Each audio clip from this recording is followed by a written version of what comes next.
E aí, pessoal, boa noite. Caio Vitor aqui do Advogue nas Eleições.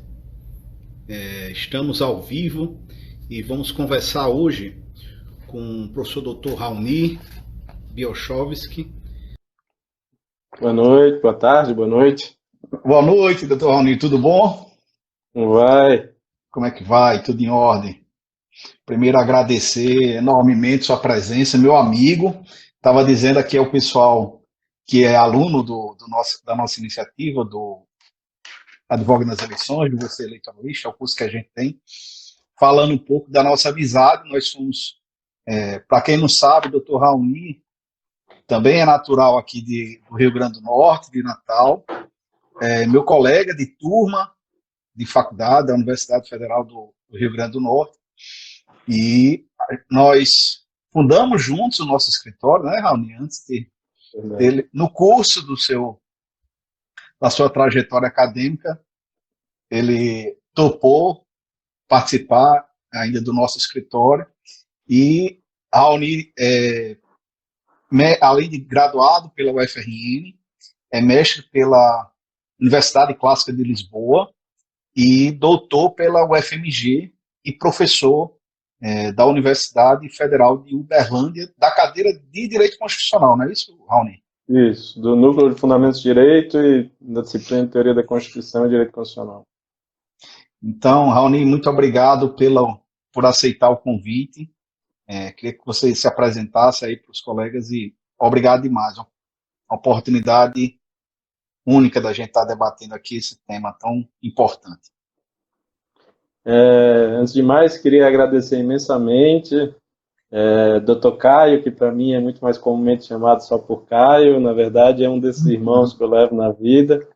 E se lá atrás nós fundamos juntos o escritório, eu depois segui a dedicação exclusiva na universidade, por isso não estive mais ligado ao escritório, mas tenho certeza que tudo aquilo que Caio tiver à frente, seja o escritório, seja o curso de formação de advogados eleitoralistas, e todas as iniciativas dele só tem o caminho do sucesso, porque ele realmente é uma das pessoas mais competentes que conheço, e tenho muita admiração por ele, pelo trabalho dele, o empenho dele, e também o caráter dele. Então, para mim é uma alegria imensa estar por aqui. Nem ele já adiantou, eu sou graduado na Universidade Federal do Rio Grande do Norte. Depois fui a Lisboa, fiz mestrado em Ciências Jurídico-Políticas, fiz doutorado na UFMG, e hoje sou desde 2017 professor da Universidade Federal de Uberlândia, e aqui eu leciono a disciplina de Teoria da Constituição, já lecionei outras disciplinas de Direito Constitucional e também leciono algumas disciplinas ligadas a disciplinas etéticas, críticas, né, propedêuticas, como metodologia e epistemologia jurídica. Também sou do corpo do mestrado como colaborador aqui, e vai ser um prazer aqui conversar com vocês, conversar com o Caio, da forma que esse diálogo pudesse ser melhor encaminhado. Agradeço imensamente o convite. Pois, pessoal, para quem ainda não viu, a gente vai falar hoje sobre a questão da constitucionalidade agora a gente pode dizer, de um possível adiamento das eleições. Eu tinha dito, Raoni, para quem estava nos ouvindo e veio acompanhando esse debate em relação às eleições, que o personagem central de toda essa discussão de um possível adiamento ou não era o presidente da Câmara, né, porque necessariamente teria que passar por pelo menos, uma emenda constitucional para o adiamento das eleições, já que é uma previsão constitucional a data da eleição. Né? E enquanto estava na discussão só do ministro Barroso, da ministra Rosa, no TSE, eu digo, olha, por enquanto não há nenhuma sinalização nesse sentido. Mas aí, ontem, mais precisamente, o Rodrigo Maia disse que o Congresso iria discutir e iria caminhar, debater a questão do adiamento, tanto do Enem, né, que hoje já, inclusive o Ministério da Educação já disse que ia adiar, mas também a questão do adiamento das eleições. E aí tem uma questão constitucional ainda que o Congresso decida enfrentar isso, que aí a gente queria ouvir sua opinião sobre essa questão, que é a alteração do processo eleitoral a menos de um ano do pleito. E ouvir sua opinião sobre a constitucionalidade disso, para que a gente pudesse posicionar, mesmo diante desse cenário, enfim, para a gente contextualizar. E a pergunta que a gente deixa é justamente isso: qual é a sua opinião em relação a essa possibilidade jurídica de adiamento frente ao que diz a Constituição Federal? Acho que a questão é eminente, né? Eminente e iminente, né? No sentido de que tanto ela precisa ser resolvida até antes de outubro, certamente, mas tem um período logístico aí que é necessário, e que tem alguns contornos constitucionais, vários políticos também, mas acho que nem se for o caso a gente conversa nisso mais para frente, mas acho que juridicamente a gente precisa ter em mente que hoje já existem 3 propostas de emendas constitucionais no Senado, nesse sentido, né? A proposta número 16, a proposta número 18 e 19. Elas são emendas que têm conteúdos diferentes, né? A 16, ela bota um limite para a ocorrência das eleições em abril de 2021, né? Ou seja, prolongaria os mandatos vigentes e colocaria um limite de adiamento até abril de 21. A emenda 18 jogaria o pleito, o primeiro turno está marcado para 4 de outubro, jogaria para o dia 6 de dezembro, e o segundo turno, que está marcado inicialmente para 25 de outubro, mas seria marcado para 20 de dezembro, ou seja, se respeitaria o prazo dos mandatos, né? Eles se encerrariam em 31 de dezembro ainda. E a emenda 19, ela tem uma proposta que, curiosamente, não é inédita na história brasileira, embora tenha um passado complicado, que a gente pode falar mais para frente, que é de estender os mandatos de 6 anos de vereadores e prefeitos, e aqueles que foram eleitos em 2016, e que depois haja uma eleição unificada em 2022. Quais são as circunstâncias complicadas em relação a isso? Como o Dr. Caio muito bem colocou, uma das regras basilares da estrutura constitucional eleitoral é aquela prevista no artigo 16, que diz respeito à anterioridade eleitoral, né? Então, a lei que alterar o processo eleitoral entrará em vigor da data da publicação, se aplicando às eleições imediatas, né? As eleições que ocorram até no ano da data de sua vigência. E isso, se é lido combinado com o artigo 60, né, que diz lá das possibilidades de emenda constitucional, e lá no seu parágrafo 4º diz, inclusive, das cláusulas pétreas, especialmente no inciso 2, que fala do voto universal secreto periódico, essa emenda, esse artigo colocaria um óbice significativo a qualquer alteração para esse ano, né? No sentido de que já haveria um problema claro em relação à possibilidade de aprovação de mudanças, de modificações ali, e isso pode ser questionado, inclusive, no nível da possibilidade de qualquer emenda constitucional que pretendesse, de alguma forma, flexibilizar essa colocação, né? Então, ao que me parece, juridicamente, é muito difícil, ou seria inconstitucional uma proposta de emenda constitucional que pleiteasse modificar as regras do jogo imediatamente. Afinal, é disso que se trata a democracia, e disso que se trata o direito eleitoral, mais especificamente, né? Que é estabelecer as regras do jogo, ou seja, ao direito não cabe estabelecer quem vai vencer o jogo, mas estabelecer as regras de forma clara e segura, né? Esse é o padrão mínimo da segurança jurídica. E acho que, então, por isso que me parece muito complicada qualquer alteração nesse sentido, né? Qualquer uma dessas PECs teria essa dificuldade. Acho que a PEC 18 ela tem mais facilidade de ser construída com uma estrutura e uma argumentação viável, porque efetivamente há circunstâncias de exceção, mas qualquer tentativa de modificação do jogo, a princípio, teria um caráter de inconstitucionalidade bastante significativo, né? A gente até, Raoni, discutiu o texto que foi escrito pelo Dr. Valber de Moura Agra, no Conju, que ele escreveu ainda em março, 31 de março,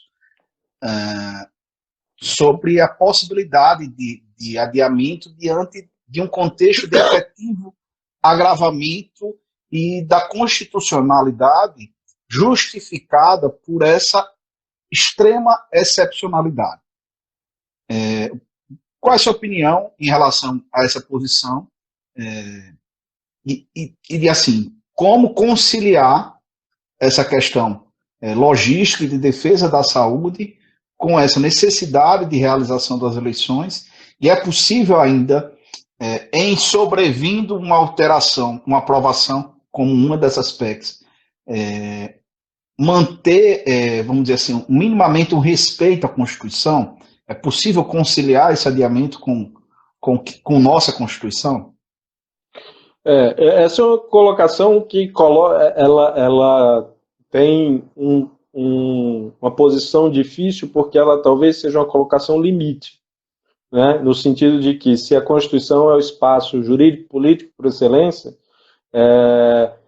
ela coloca regras, mas ela necessariamente estabelece sobre a normalidade. E existem circunstâncias excepcionais colocadas, e que me parece que é sobre disso que trata, pelo menos ao final do artigo, do professor Valber Moura Agra. Ao que me parece é que o artigo 16 é uma regra, ele não é um princípio. Então, ainda que eu particularmente não me filie exatamente a uma corrente interpretativa que trate necessariamente em princípios e regras, eu acho que nesses termos fica mais claro colocar dessa forma. As regras são aplicadas na fórmula do tudo ou nada. E acho que nessas circunstâncias há uma dificuldade importante se é alterada qualquer regra do jogo que não respeita essa anterioridade anual. Como eu disse também, existe uma circunstância absolutamente excepcional que talvez faça com que nós tenhamos respostas excepcionais. Existem riscos a isso, porque a erosão constitucional também se dá nesses pequenos respeitos que eventualmente podem ser levados a cabo nessas circunstâncias. Dito isso, é muito possível que seja mais facilmente defensável uma leitura da interpretação que admite o prorrogar dos prazos constitucionalmente previstos para o primeiro domingo de outubro e o último domingo de outubro, respectivamente primeiro e segundo turno, para uma data posterior, de modo que seja minimamente respeitada alguns outros dispositivos constitucionais, que são aqueles que prevêem sobre os mandatos de prefeitos e vereadores, por exemplo. Essas são circunstâncias, como eu disse, que são excepcionais. É verdade que, embora essa decisão precise ser tomada logo, e em alguma medida ela depende de posições e decisões acerca de saúde pública, inclusive, ou seja, a gente nem sabe exatamente como estará em outubro o Brasil, né? A perspectiva que se fala, e eu não sou especialista nisso, é de que nós passaremos até 2021, 2022 momentos de abertura e fechamento. Então não é um absurdo pensar que outubro seja um momento exatamente de flexibilização dos padrões de isolamento. E a outra questão que a gente pode levantar são as circunstâncias que têm sido tratadas como essenciais na abertura de comércio, etc. Né? Algumas são muito claramente essenciais, outras nem tanto, né? E isso acaba também, então, colocando um peso do quão que pode ser considerado como essencial a preservação dos momentos e das datas de efetivação da eleição. É um palpite só, e aí não é uma posição jurídica, é só um palpite. Eu acredito que em outubro, na verdade, seja o momento que mais claramente a gente vai ter uma possibilidade de abertura do isolamento. Mas esse é só um palpite. E aí sim é uma decisão política a ser tomada pelos órgãos, os órgãos a quem cabe isso. especialmente o Senado e a Câmara, já que essas 3 PECs foram entradas por senadores, né? Elas estão iniciando no Senado. Mas ao que me parece é que a primeira, a PEC 16 e a PEC 19, que são aquelas que propõem uma extensão dos mandatos, essas não passariam nem na CCJ, me parece. Ou não deveriam passar nem na CCJ. Porque é muito patente, a CCJ, a Comissão de Justiça, Cidadania e Comissão de Constituição, Justiça e Cidadania, porque às vezes mantém as siglas e mudam os nomes, né? Comissão de Constituição, Justiça e Cidadania, no Senado, ou Comissão de Constituição, Justiça e Defesa da Cidadania na Câmara, que me parece que, de pronto, isso devia ser rapidamente refutado por essas comissões, né? Já a emenda 18, me parece que é uma saída que é possível que seja uma decisão política limite, ou seja, é uma interpretação, digamos, e isso é muito perigoso, mas uma interpretação razoavelmente ampla do texto constitucional, mas que preserva algumas coisas basilares. Por exemplo, os mandatos de vereadores e prefeitos, né? O mínimo possível de adiamento das datas, né? E algumas dessas propostas, por exemplo, certamente a proposta de emenda constitucional número 16, ela não diz a data, por exemplo, diferentemente do que faz a 18. Ela propõe assim, se caso no momento da eleição não for possível fazê-la, que ela vá sendo adiada até o prazo final de 25 de abril. E parece que essa decisão é complicada, porque também, imagine se for o pior momento de uma pandemia lá em 25 de abril, se a gente efetivamente passar por esses ciclos. Mas essa é uma decisão política. Talvez, essas emendas podem sofrer emendas durante as discussões nas casas congressuais, haja um meio termo, né? Nesse sentido, de que haja na verdade, a maioria das emendas pretende colocar um artigo 115, 116, nos atos de posições constitucionais transitórios, né? Ou seja, lá no final da Constituição, por isso emenda constitucional. Propõe alguma coisa em meio termo, assim, que efetivamente, se não for possível fazer em outubro, que se adie até o prazo final, de modo que se mantenham os mandatos, né? É uma abertura, uma excepcionalidade ao texto, é uma flexibilização de algum modo, uma leitura mais estrita da regra da anterioridade, da anualidade, mas acho que é uma saída que preserva mais o texto constitucional, né? Entendi. Então, só para a gente pontuar e poder avançar, e antes me pergunta, só quis saudar doutor Edu, que está aqui presente, doutor Fábio, doutor Eduardo e doutor Igor, que são alunos nossos lá do Você Eleitoral Institute, que estão presentes aqui na nossa live. Agradecer a presença. Então, Raoni, primeiro ponto, será inevitavelmente um rompimento, em caso de aprovação de qualquer das PECs, com a Constituição, por afronta direta ao artigo 16. O artigo 16 teria natureza de regra e não é, então, aplicável ou não aplicável, a modalidade vamos dizer assim, de aplicação dessa regra, ela é aplicado todo ou nada. Então, por isso, haveria um afrontamento da Constituição, inevitavelmente, mas no âmbito político seria uma alternativa. E aí eu queria entrar, seria isso. E dentro dessas propostas, a menos, vamos dizer assim, a menos afrontadora do texto constitucional seria a PEC 18. Então, resumidamente, seria isso o que eu entendi na sua visão? Acredito que sim. No caso, me parece que as alterações da regra do jogo são um problema para a constitucionalidade frente ao artigo 16, exatamente como você disse. Contudo, e aí acho que o texto do professor Valber Agra fala isso, inclusive, pode ser que seja inevitável. Pode ser que chegue a outubro e não haja circunstâncias outras. A gente pode, inclusive, ter alguma das previsões de casos, de momentos excepcionais, né, de estados excepcionais, declarado, por exemplo. E aí me parece que vai ser preciso algo que está para além da Constituição, o que é muito perigoso. Isso é muito perigoso, essas rupturas. Mas acho que sim.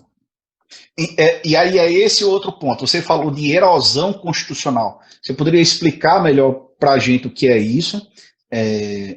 E mais, quais são esses riscos dessa ruptura do texto constitucional para a democracia e para o sistema político, institucional brasileiro? Claro. Há uma dificuldade, muitas vezes, no campo jurídico, de compreender a politicidade do direito. E o quão mais limite isso se coloca se a gente pensa no momento constitucional ou na Constituição como o local jurídico político por excelência. Né? No sentido de que, em última instância, se há uma disputa muito grave entre os poderes da República, o que mantém alguma harmonia entre eles é muito mais um sentido de lealdade institucional, de lealdade constitucional, cooperação constitucional, são termos que são utilizados tanto no Brasil como fora do Brasil para tratar isso, do que efetivamente um poder de coerção para fazer com que o judiciário, por exemplo, em última instância o STF, não ultrapasse os seus limites.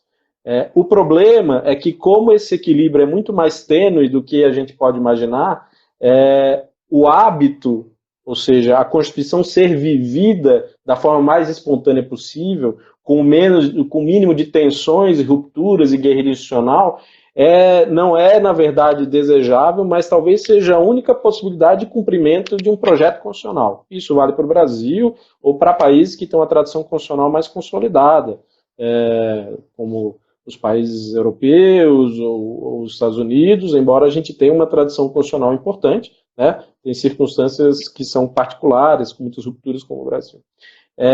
O problema, então, é que se a gente a todo momento força esses limites entre o jurídico e o político na vida constitucional, acaba erodindo a força normativa da Constituição. Porque a própria força normativa da Constituição, embora ela seja vinculativa, nem a todo momento ela prevê uma sanção para o descumprimento da regra constitucional. Né? Algumas sanções, sim, até porque existe um processo de concretização da Constituição nas normas infraconstitucionais, né? Nas leis, nos decretos. Então, por exemplo, se a gente fala lá em relação à liberdade de expressão, nós temos detalhamentos, tanto na legislação civil quanto na legislação penal, acerca dos limites e de sanções, etc., para o desrespeito a isso. Mas isso não é tão claro, especialmente quando a gente pensa numa estrutura mais macro de equilíbrio dos poderes. Né? E a dificuldade é que essa é uma engrenagem, ou talvez um organismo que depende muito dessa vivência. Né? Então, existe um elemento político importante na própria possibilidade normativa de uma Constituição. Enquanto eu falo de erosão, então é isso. Na medida em que há um forçar desses limites, dessas fronteiras, a própria Constituição, o fato dela ser descumprida ou ser expandida, faz com que haja um relaxamento da normatividade constitucional. Né? E isso é muito claro em momentos de crise. Isso aconteceu, por exemplo, se a gente pode dizer, nas duas experiências constitucionais mais paradigmáticas ainda presentes, talvez, a americana, que tem uma Constituição desde o século XVIII, e a alemã, que tem uma Constituição muito significativa da segunda metade do século XX, né? Mas que nos momentos de crises constitucionais houve uma renovação com um compromisso constitucional, em vez de uma ruptura. Mas isso não é seguro. Né? Entendi. É aquela questão, né? E quanto mais eu vou descumprindo ela, colocando ela de lado, o texto constitucional, ela vai perdendo nem sua coercitividade, mas o seu, vamos dizer assim, como você disse, sua força normativa. É isso. Isso. Exatamente. Raoni, e no seu livro, para quem está esgotado por enquanto, viu, pessoal? Mas eu disse que ia mostrar o livro para a gente entrar no site da Saraiva e pedir para a Saraiva reeditar, que é para Saraiva cobrar de Raoni uma segunda edição, então pelo menos a reimpressão do livro dele, que se chama Democracia Constitucional. Raoni, e você faz aqui no seu livro uma distinção entre a democracia procedimental e a democracia substantiva. não é? Uhum. E fala muito sobre isso, da questão da força normativa, da Constituição. Assim, a questão da data da eleição é um procedimento, não é? A cada 4 em 4 anos, no primeiro domingo de outubro, tem que ter uma eleição. Isso é um procedimento para renovação de mandatos. Isso é um procedimento. Aí eu queria fazer duas perguntas. O que é essa distinção entre a democracia procedimental e a substantiva, ou um texto constitucional procedimental e um texto constitucional substantivo, se dá para fazer esses paralelos, e aprofundando nessa questão da erosão constitucional, essa questão da democracia substantiva passa por esses procedimentos, ou é possível ter uma democracia substantiva com procedimentos mais flexibilizados? Por exemplo, a gente manter um respeito mínimo à democracia brasileira, mesmo mitigando esses procedimentos. Não sei se eu me fiz compreender, mas Sim, queria que você comentasse sobre isso. Agradeço a questão, fico honrado e envaidecido sobre o livro. No fundo, o que no livro eu tentei traçar por democracia constitucional, por democracia substantiva e procedimental, são formas teóricas, né, de se ver a Constituição, a democracia. Né? E aí, é lógico, existem muitas versões dessas tradições, mas acho que, grosso modo, o que pode ser dito existe uma tradição que é especialmente ligada a um determinado pensamento iluminista ou ilustrado, que entende que o que corresponde, o que explica a experiência democrática é uma explicação relativista, ou seja, que não é necessariamente calcado em um valor específico, e que, no fundo, as respostas democráticas são aquelas que são coletadas a partir dos votos de cada um, né, da maioria de cada um. Lógico, isso tem esses temas mais complexo que isso, tem muitas variações e não é tão simplório, mas por exemplo, a democracia que o Hans Kelsen, o famoso Hans Kelsen, defende. Ele acha que a marca da democracia é o relativismo. Quando eu entendo da democracia substantiva, e nesses termos, a gente pode dizer que na ciência política me colocaria a partir de um culturalismo fraco, o que eu estou querendo dizer é que, no fundo, a democracia ela se expressa a partir de procedimentos, necessariamente, mas ela se expressa a partir de procedimentos em correspondência a um valor de uma igualdade fundamental de todos. Ou seja, a democracia não se explica só pelos procedimentos, mas ela necessariamente se explica por um fundamento específico. Mas os procedimentos são relevantes. São absolutamente necessários. Isso.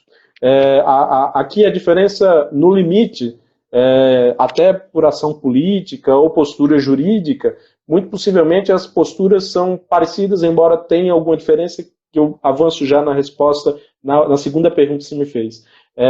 Mas, nos dois sentidos, a grande diferença os procedimentos explicam o que é a democracia, ou a democracia explica o que são os procedimentos. Então, para mim, como democracia substantiva, que é a minha posição, a democracia explica os procedimentos, e não os procedimentos explicam a democracia. Trazendo, por exemplo, aqui, por exemplo, pela visão substantiva, o fato de ter eleições de 4 em 4 anos e ter uma data certa é porque esse procedimento é importante para o valor de preservação da democracia. Seria isso? Isso. Ou seja, é um instrumento. A forma necessariamente está ligada ao conteúdo. Certo. Ou seja, a democracia não é uma forma, ela é um conteúdo que é indissociável da sua forma. E por isso, então, os procedimentos são necessários também. Todas as regras que predispõem, por exemplo, sobre coleta de maioria são necessárias, mas até por isso, uma democracia que seja só a maioria e não respeite, por exemplo, direitos individuais, não é exatamente uma democracia, ou pelo menos uma democracia constitucional. Nesse sentido, a gente pode fazer uma relação, embora ela não seja automática ou necessária, um debate que foi muito presente na virada da década de 90 para os anos 2000 no Brasil, que foi uma disputa sobre o papel da jurisdição constitucional. Ali também havia procedimentalistas e substantivistas. E os procedimentalistas entendiam que o papel da jurisdição constitucional é preservar simplesmente, é lógico que isso também é mais complexo, tem mais variantes, mas preservar os procedimentos de decisão. Enquanto os substantivistas entendiam que o papel da jurisdição constitucional é efetivar o projeto constitucional previsto na Carta de 88. Ou seja, você tem uma disputa. Isso não quer dizer que necessariamente as respostas sempre serão diferentes no caso concreto. Ou seja, aqui, muito possivelmente, substantivistas e procedimentalistas concordariam, ou potencialmente concordariam sobre a leitura que fariam do artigo 16 e das restrições previstas lá no artigo 60, parágrafo 4º. Mas o que me parece significativo é que a democracia depende de procedimentos.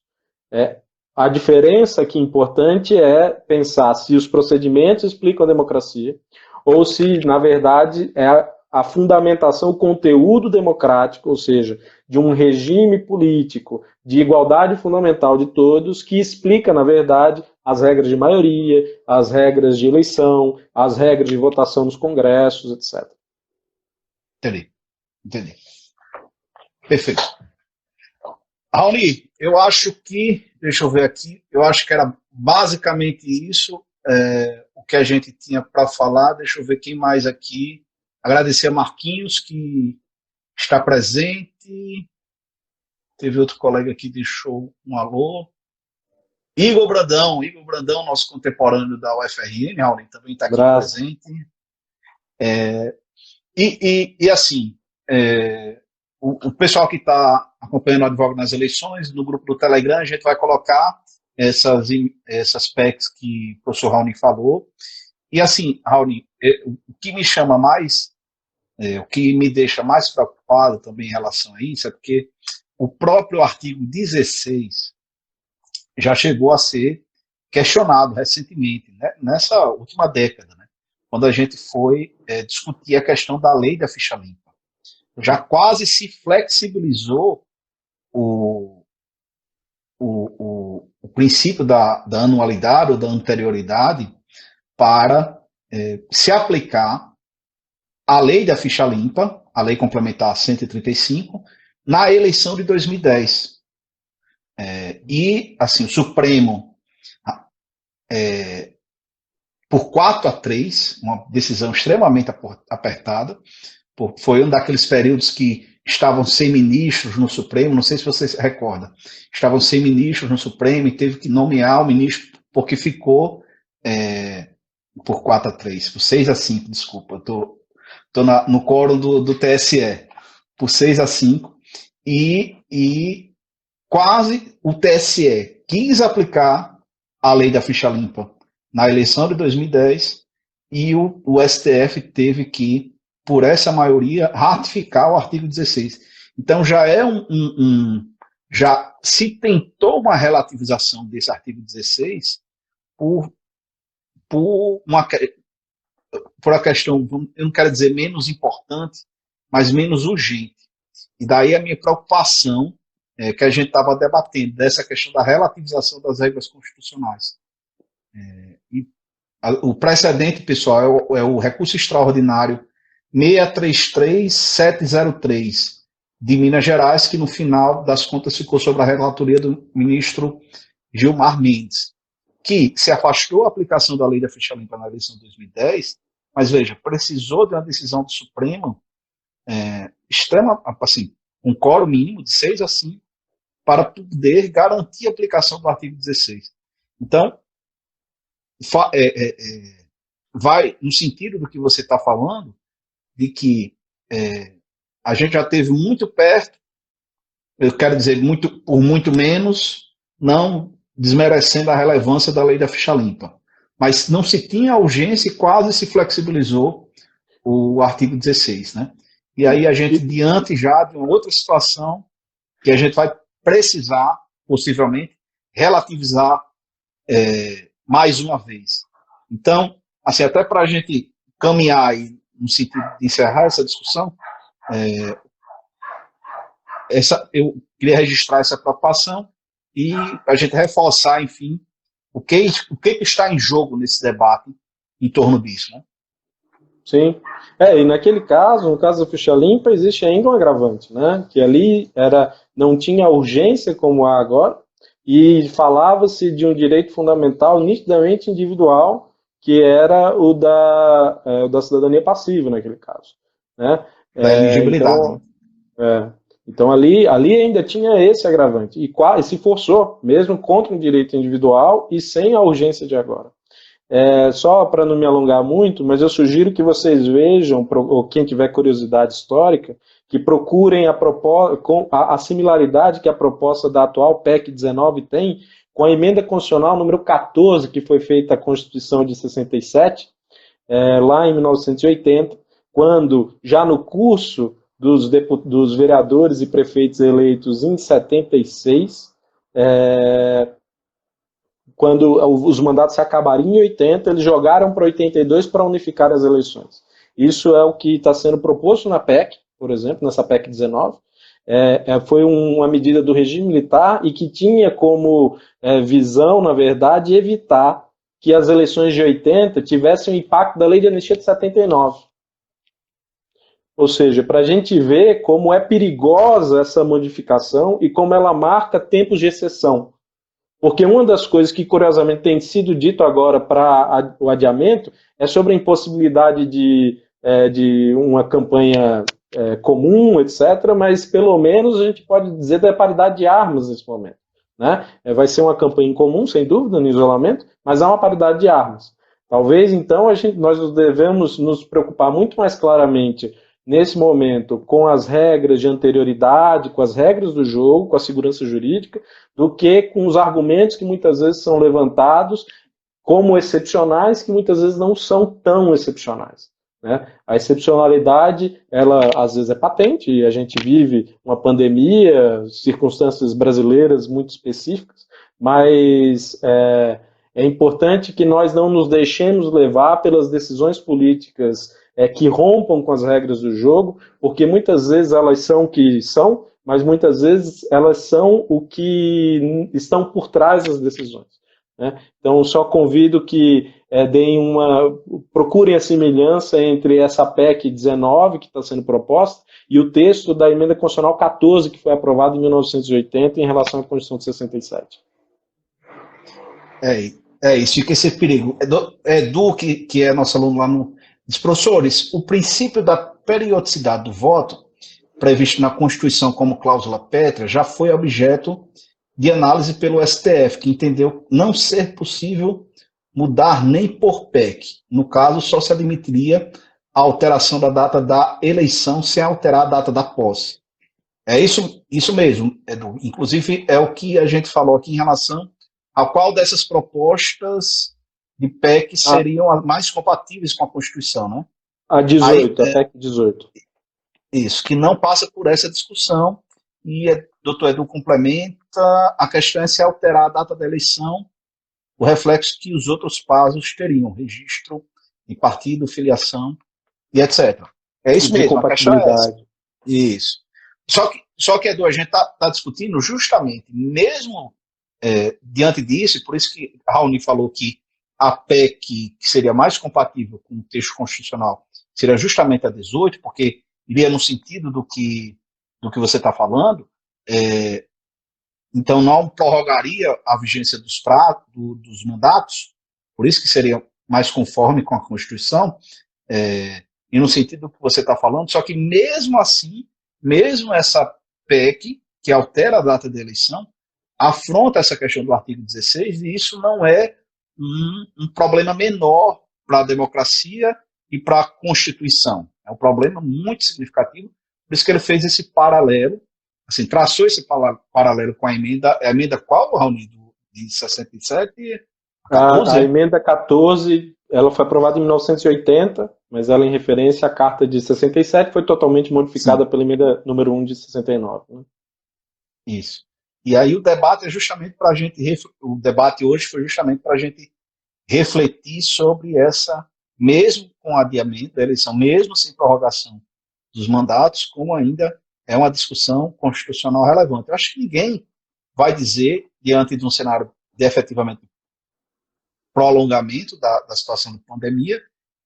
No final das contas, ninguém vai dizer que não se pode adiar as eleições, né, Raoni?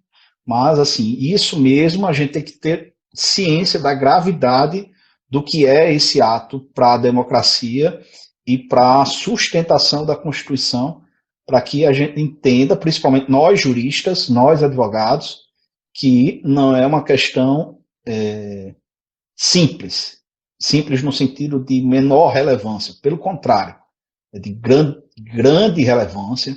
A gente vai estar, assim, afastando a aplicação do artigo 16, o que é grave, mesmo com adiamento só da data, sem ser da posse, e a gente ter noção disso e de explicar isso até mesmo para a população, para que futuramente não se volte a relativizar por questões menores. O problema da relativização é esse, né? Eu relativizo hoje por uma questão de grande significância e lá na frente eu vou querer relativizar de novo por algo menor, né? Então, essa que é a questão. Acho que obrigado, Edu, por sua participação. Tiago Marreiros também está aqui, nosso colega, nosso irmão, né, Raoni? Nosso irmão, Tiago Marreiros, também está aqui. Grande então, abraço. Raul, acho que é isso. Queria que você deixasse aí suas considerações finais para os colegas. Deixa eu aproveitar aqui para tirar um print. Pronto. Queria que você deixasse aí as suas considerações para os colegas e a audiência do Advoga nas Eleições. Novamente queria agradecer muito a Dr. Caio, a Caio, meu grande amigo, agradecer a todos que nos acompanharam, dizer que esse é um risco, é uma fissura da Constituição, e é importante a gente ter isso em mente. Concordo completamente com o Caio, ou seja, qualquer uma dessas propostas é um risco à normatividade constitucional. Embora o direito não possa tudo, e factualmente talvez haja uma circunstância muito excepcional em outubro que seja absolutamente impeditivo, né, de se realizar as eleições, mas isso deve ser ao máximo evitado, porque significará uma fissura na normatividade constitucional. Mas dito isso, as respostas têm que ser aquelas menos traumáticas, considerando essa fissura, né? Então, acho que é um momento que a gente precisa pensar na democracia, porque se ela muitas vezes pode parecer a alguns um modelo que não dá respostas rápidas, ela pelo menos permite que nós demos praticamente todas as respostas, enquanto modelos outros que não os democráticos são aqueles modelos que os donos da regra do jogo são quem podem estabelecer as mudanças delas, né? E acho que essa talvez seja a grande beleza e a grande utilidade da democracia, né? Então, me parece que a preocupação patente com fazer a Constituição permanecer normativa, mesmo a revelia dos nossos interesses políticos e pessoais, é uma forma, é um marco civilizatório, no sentido de que nós consigamos conviver numa comunidade que respeite a todos e que possibilite a todos a participação política e o dizer do seu próprio viver bem, né? Então, o seu de boa vida. Então, agradeço muito a Dr. Caio, agradeço ao Advoga nas Eleições e agradeço imensamente a todos que nos acompanharam hoje.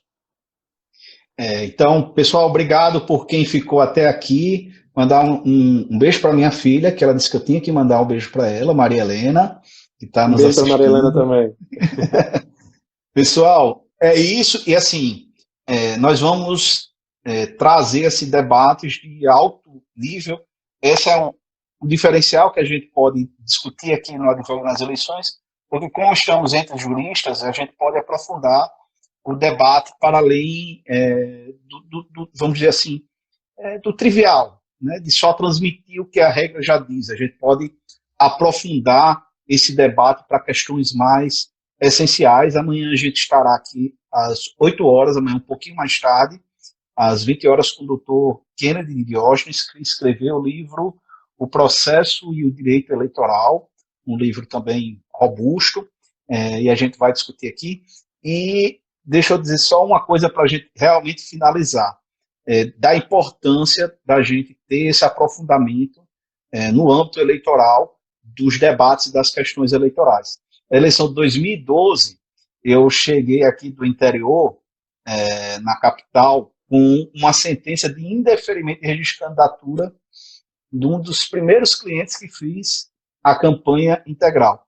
E quem foi me socorrer foi justamente o professor Raoni, com o seu aprofundamento teórico, que a gente foi discutir justamente, era uma questão de aplicação da lei da ficha limpa, e a gente foi discutir elementos sobre, a tese que a gente usou foi teoria do limite dos limites ao direito fundamental, não foi, Raoni? Naquele caso, e a gente teve um destaque muito relevante nesse caso, conseguimos sucesso na eleição de 2012, justamente em virtude desse aprofundamento teórico que é assim, relevante demais para a advocacia, né? Porque a gente precisa levar as teses que serão discutidas pela justiça. Afinal, quem acaba provocando isso somos nós, temos esse dever. Então, esse é o papel que a advocacia eleitoral tem. Então, sempre eu digo para os colegas que estão iniciando, comece pelas resoluções do TSE, mas paulatinamente vá aprofundando a análise e trazendo os elementos, principalmente constitucionais, porque a base do processo eleitoral ela está lá na Constituição. Então, obrigado, pessoal. Felipe Almeida também está aqui. Obrigado, viu, Felipe? Um abraço a todos vocês. Valeu, Raoni. Valeu, até mais. Até mais.